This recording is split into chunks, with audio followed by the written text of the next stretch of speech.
Hi welcome to PLP advisory services. My name is Anil Verma और आज की वीडियो में मैं बात करने जा रहा हूँ एक ऐसी कमर्शियल इन्वेस्टमेंट अपॉर्चुनिटी के बारे में जहाँ पर आपको जो प्रॉपर्टी है वो मार्केट वैल्यू से कम 25 से 30% नीचे मिलती है।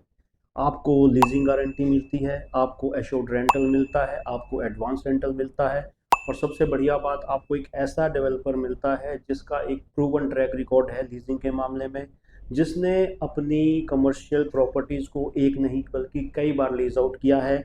और जिस इन्वेस्टर ने उनके साथ इन्वेस्टमेंट की है उनके कमर्शियल प्रॉपर्टी में, उसने उसमें बहुत ही ज़बरदस्त एप्रिसिएशन कमाया है।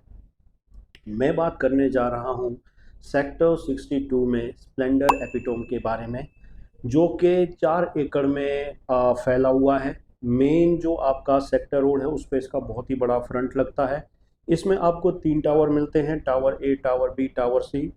टावर सी जो है वो आपका एक सबसे छोटा टावर है, 300 साढ़े 300 स्क्वायर मीटर का प्लॉट है, जो कि पूरे का पूरा जो प्लॉट है, पूरे का पूरा जो एरिया है, स्टारबक्स को लीज आउट हो गया है। दिल्ली एनसीआर के अंदर ये स्टारबक्स का एक ड्राइव थ्रू आउटलेट बनेगा। जो टावर बी है वो आपका कंपेयर टू टावर ए काफ़ी छोटा है साइज में। इसमें आपको ग्राउंड फर्स्ट सेकंड पे रिटेल स्पेस मिलता है, उसके बाद आपको 3-4 फ्लोर का इसमें ऑफिस स्पेस मिलता है। टावर बी की कंस्ट्रक्शन अभी स्टार्ट नहीं हुई है, अगले 2 से ढाई साल के अंदर आपको इसका पोजेशन मिलेगा। इसमें भी आपके जो इन्वेस्टमेंट साइजेस हैं आपके 50-60 लाख से स्टार्ट हो जाता है। आपको वही इसमें 12 से 15% का रिटर्न मिलता है, तो बहुत ही अच्छी इन्वेस्टमेंट अपॉर्चुनिटी इसमें भी आपको निकल के आती है if you are looking for a long term investment. लेकिन अगर आप ऐसी इन्वेस्टमेंट देख रहे हैं जो कि मेन रोड फेसिंग हो, ready to move in condition में हो और जिसमें आपको लीजिंग की गारंटी हो और जहां पे ऑलरेडी टेनेंट आ चुके हैं, तो आई विल सजेस्ट कि go for tower A. Tower A की जहां तक बात करते हैं तो ये आपका 3 साइड ओपन आपको एरिया मिलता है। इसमें फ्रंट में आपको 84 मीटर वाइड रोड लगती है, साइड में एक तरफ आपको 24 मीटर रोड लगती है और एक तरफ आपको 12 मीटर की रोड लगती है। तो ये जो प्रोजेक्ट है आपका 3 साइड ओपन प्रोजेक्ट है, और गोल्फ कोर्स एक्सटेंशन रोड पर अगर आप देखोगे तो बहुत कम ही ऐसे प्रोजेक्ट है जिनके पास इस तरह की ओपननेस है। बात करते हैं डेवलपर के बारे में। स्प्लेंडर के बारे में मार्केट के अंदर बहुत कम लोगों को पता है। सिर्फ और सिर्फ जो हार्डकोर कमर्शियल इन्वेस्टर है उनको स्प्लेंडर के बारे में डेफिनेटली पता होगा, लेकिन जो आम इन्वेस्टर है जो रेजिडेंशियल में भी इन्वेस्टमेंट करता है, फिर जो कमर्शियल अपॉर्चुनिटी के लिए देख रहा है, जो बस जिसने स्टम्बल किया है कि भाई ठीक है मैं एक बार देखता हूँ ये कौन सा प्रोजेक्ट है, तो उनके लिए मैं बता देता हूँ कि स्प्लेंडर एक काफ़ी पुराना नाम है। 30 से 35 साल हो गए हैं इनको रियल एस्टेट के अंदर। कैश रिच कंपनी है।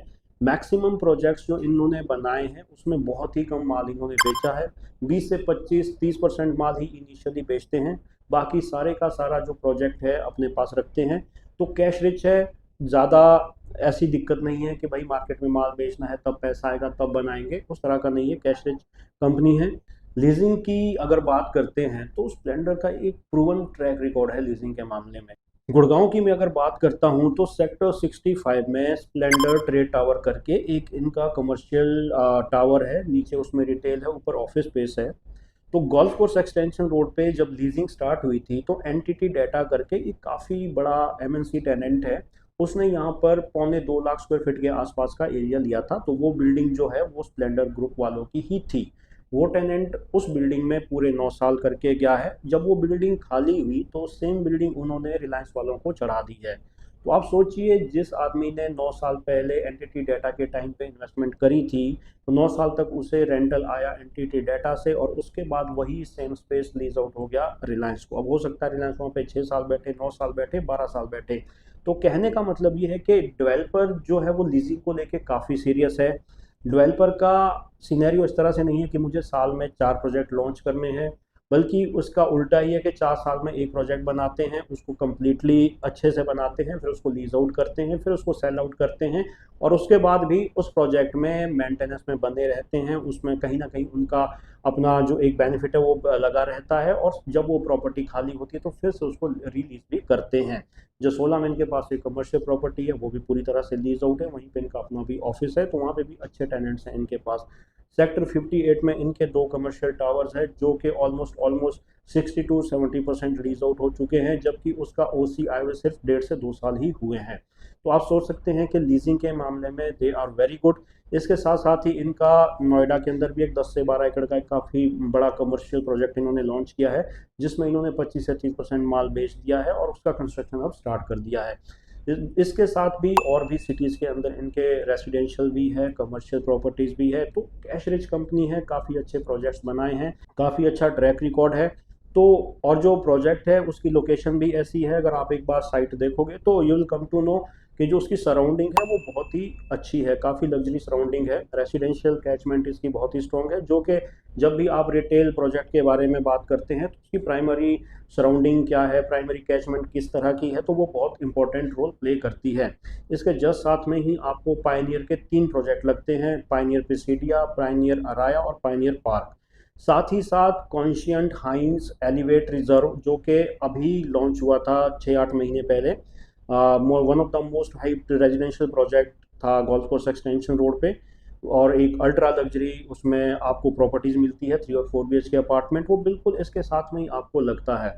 थोड़ा सा आप आगे जाते हैं तो अदानी समसारा विलासा बिरला नव्या कॉन्शियंट की ही एक और टाउनशिप लगती है, धूत की एक टाउनशिप लगती है। फिर थोड़ा सा आप आगे बढ़ते हो, राइट एंड लेफ्ट में आपको स्मार्ट वर्ल्ड का जो 25 एकड़ का लो राइज आया था वो आता है, फिर कॉन्शियंट हाइंस आता है, महिंद्रा लुमिनियर आता है, गोल्फ एस्टेट आता है, आपको ट्रम्प टावर आता है, DLF द आर्बर आता है। तो ये जो सारी आपके हाई एंड रेजिडेंशियल प्रोजेक्ट्स है वो आपके 1 से 1.5 किलोमीटर के विसिनिटी में है, जो कि किसी भी रिटेल प्रॉपर्टी के लिए, किसी भी रिटेल ब्रांड के लिए प्राइमरी कैचमेंट होता है। तो जितना भी यहाँ पे प्राइमरी कैचमेंट है, HNI आपको प्राइमरी कैचमेंट मिलता है, which is a very important factor for a retail brand. बात करें हम इसके स्पेसिफिकेशंस की, तो इसमें आपको ग्राउंड और फर्स्ट पे रिटेल स्पेस मिलता है, सेकंड थर्ड फोर्थ फ्लोर पे आपको मिलती है स्ट्रीट पार्किंग का एरिया, उसके बाद 7th फ्लोर का आपको मिलता है ऑफिस स्पेस। जितना भी ऑफिस स्पेस है बिल्डर ने अपने पास ही रिटेन किया है, उसको ये पहले लीज आउट करेगा, उसके बाद इसको as a pre rented market में सेल आउट करेगा। अब इस प्रोजेक्ट में अगर आप बिल्डर का इंटेंशन देखें तो बिल्डर का इंटेंशन इसमें माल को बेच के पैसा कमाना नहीं है, बल्कि एक ऐसी प्रॉपर्टी को क्रिएट करना है जो मार्केट में एक अच्छा नाम बनाए, एक लैंडमार्क प्रॉपर्टी के रूप में जाना जाए। आप देखोगे तो जो 3 फ्लोर है टॉप के, सेकंड थर्ड और फोर्थ, जिसमें के मैक्सिमम रिटेल ब्रांड्स में आप फूड कोर्ट, रेस्टोरेंट स्पेसेस और मल्टीप्लेक्स देखते हैं, उतने इम्पोर्टेंट एरिया को इसने स्ट्रीट पार्किंग के उसमें चेंज कर दिया। तो बिल्डर कहीं ना कहीं ये सोच रहा है, ये जानता है कि गुड़गांव के अंदर जो सबसे बड़ी प्रॉब्लम है किसी भी ब्रांड को जब आप अपने प्रोजेक्ट के अंदर लाते हो, वो चाहे रिटेल ब्रांड हो चाहे ऑफिस स्पेस है, वो है पार्किंग की समस्या। गुड़गांव के आप किसी भी कमर्शियल में जाइए, किसी भी रिटेल प्रोजेक्ट में जाइए, पार्किंग की बहुत ही बड़ी समस्या है, आपको पार्किंग एरिया नहीं मिलता।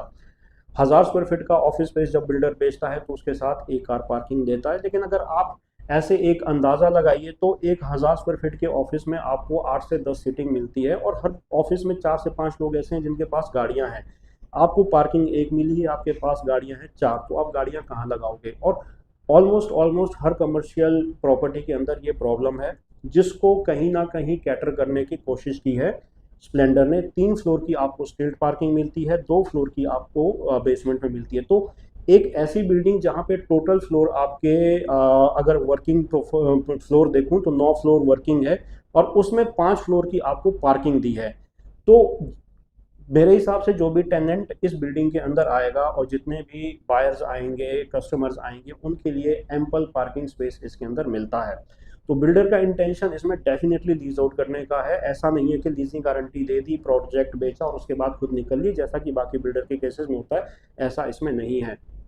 और वही रीज़न है कि अगर मैं आपको बताऊं तो ऑलमोस्ट 15 से 16 ब्रांड्स इसके अंदर साइन हो चुके हैं, और अच्छे रेंटल पे साइन हुए। ऐसा नहीं है कि रेवेन्यू शेयरिंग ये देंगे वो देंगे, जैसा कि नॉर्मली दूसरे प्रोजेक्ट्स के अंदर हुआ है। इसमें प्रॉपर रेंटल मिला है, और वो भी मैं आपसे डिस्कस कर लूँगा कि कौन कौन से ब्रांड कहाँ कहाँ पे आए हैं। एक ब्रांड है जिसने 5000 स्क्वायर फीट का एरिया लिया है, काफ़ी अच्छे रेंटल पे वो आया है। स्टारबक्स ने पूरे का पूरा एक टावर ही ले लिया है।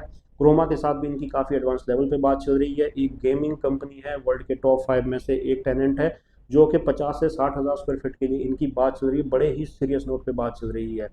तो उसके पीछे रीज़न दो है, एक तो लोकेशन बहुत अच्छी है और दूसरा बिल्डर का जो इंटेंशन है for leasing out their property, that is very strong. Builder चाहता है कि यार ये प्रॉपर्टी लीज आउट करनी है, और लीज आउट ही नहीं करनी है, ऐसे ब्रांड्स को लीज आउट करनी है जो कि वहाँ पे काफ़ी टाइम तक सस्टेन कर सके। क्योंकि अगर आप मार्केट्स को एनालाइज करो तो जो ब्रांड एक मार्केट में, एक शॉप में लंबे टाइम तक, लंबे पीरियड के लिए सस्टेन करता है, उस प्रॉपर्टी में लॉन्ग टर्म में बहुत ही ज़्यादा अप्रिसिएशन आता है कंपेयर टू अ मार्केट जहाँ पे ब्रांड्स बहुत ज़्यादा शफल करते हैं। आपको एग्जांपल दूंगा, सेक्टर 70 में रीच 3 रोड्स करके एक मार्केट है जिसको लीज आउट करने में 2.5 से 3 साल लगे, लेकिन आज उस मार्केट के अंदर ऐसा ब्रांड है जो कि अगले 9 से 12 साल तक हिलेगा भी नहीं। उस तरह के ब्रांड्स बिल्डर ने उसमें चूज करके चढ़ाए हैं। तो लॉन्ग रन में हमने यही देखा है, 12-15 साल से कमर्शियल बेच रहा हूँ, तो मैंने यही देखा है कि ब्रांड को मार्केट कितनी थीम बेस्ड है, कितनी सुंदर दिख रही है, उससे ज़्यादा मतलब नहीं है उसको। मतलब होता है कि उसकी लोकेशन कैसी है, प्रॉपर्टी की मेंटेनेंस कैसी है, क्योंकि maintenance has to be A grade, क्योंकि जितनी अच्छी मेंटेनेंस होगी प्रॉपर्टी आपकी उतनी अच्छी दिखेगी और ब्रांड वहाँ पे सस्टेन कर जाएगा। दूसरा, उसकी विजिबिलिटी कैसी है, ब्रांड विजिबिलिटी जो है बहुत इंपॉर्टेंट रोल प्ले करती है। सारे ब्रांड्स ऐसे नहीं हैं जिनको कि पूरी दुनिया जानती हो, जिनकी ऑनलाइन अवेयरनेस बहुत ज़्यादा हो, ऐसा नहीं है। मैक्सिमम ब्रांड्स ऐसे हैं जिनकी ऑनलाइन प्रेजेंस ज़्यादा नहीं है, लेकिन उनको ब्रांड अवेयरनेस अपने प्रॉपर्टी के अंदर चाहिए होती है, उनको ऐसी दुकान चाहिए होती है जहाँ से उनकी प्रॉपर्टी दिख सके। तो जब इन चीज़ों को एनालाइज करते हैं ना, तो स्प्लेंडर एबिटो में एक बहुत ही बढ़िया प्रॉपर्टी निकल कर आती है। और जो अच्छी बात इसमें मुझे लगी वो है इनका जो मार्केट आपके आसपास है, जो मार्केट प्राइस है जो सराउंडिंग में रिटेल का, उससे कम से कम 25 से 30% आपको नीचे मिलती है। आसपास अगर आप रेट पता करोगे तो 50,000 से लेकर 65,000 आपका ग्राउंड फ्लोर पे फ्रंट फेसिंग शॉप्स का रेट है गुड़गांव के अंदर एक्सटेंशन रोड पर। लेकिन यहाँ पर आपको दुकान मिल जाती है 45,000 के आसपास में, तो which is a very good price. इस मार्केट में अगर आप 45,000 रुपीज़ पर स्क्वायर फीट पे एक दुकान खरीदते हैं और पड़ोस में ही आपके किसी दूसरे प्रोजेक्ट में आपको दुकान मिल रही है 55,000 पे या 60,000 पे, तो 10 से 15,000 रुपये का बेनिफिट तो आप वैसे भी ले जा रहे हो। और साथ में बिल्डर आपको इसमें लीजिंग गारंटी भी दे रहा है, वो बोल रहा है कि मैं आपको लीज करवा के दूंगा, और एक पर्टिकुलर अमाउंट भी सेट किया हुआ है जिस पे वो लीज करेगा। उससे हो सकता है 10 रुपये ऊपर नीचे रहे, वो हमेशा रहेगा, लेकिन उस रेट के आसपास, उस प्राइस के आसपास वो कहीं ना कहीं आपको खींच के ले आएगा। तो जब जहाँ पे बिल्डर इतना एग्रेसिवली लीज पे लगा पड़ा है और मार्केट रेट से नीचे आपको प्रॉपर्टी मिल रही है, तो I think if you are looking for a commercial investment, Splendor Epitome makes a perfect sense. Location, golf course extension road एक ऐसी लोकेशन है जहां पर गोल्फ कोर्स रोड के पास सबसे ज़्यादा लीजिंग हुई है कमर्शियल लीजिंग में। अगर आप पिछले 3-4 साल का आंकड़ा निकाल के देखोगे तो जितने भी टेनेंट, जितनी भी लीजिंग गुड़गांव के अंदर हुई है उसकी 70 to 80% लीजिंग अकेले गोल्फ कोर्स एक्सटेंशन रोड पे हुई है। तो इतनी ज़बरदस्त डिमांड है गोल्फ कोर्स एक्सटेंशन रोड की। रेसिडेंशियल आप उठा के देखिए, कोई भी प्रोजेक्ट आ रहा है 20,000 22,000 पर स्क्वायर फीट के नीचे कोई प्रोजेक्ट नहीं आ रहा। तो आप सोचिए कि आने वाले टाइम में यहाँ की जो जेंट्री है वो कितनी ज़बरदस्त होने वाली है। तो इस लोकेशन पे अगर आप कमर्शियल प्रॉपर्टी खरीदते हैं तो Splendor Epitome makes a perfect sense. If you want to know more about this project, you can contact us on the numbers mentioned on this YouTube video screen. So it was all about this commercial opportunity. If you have any query, just call us. Thank you very much for your time.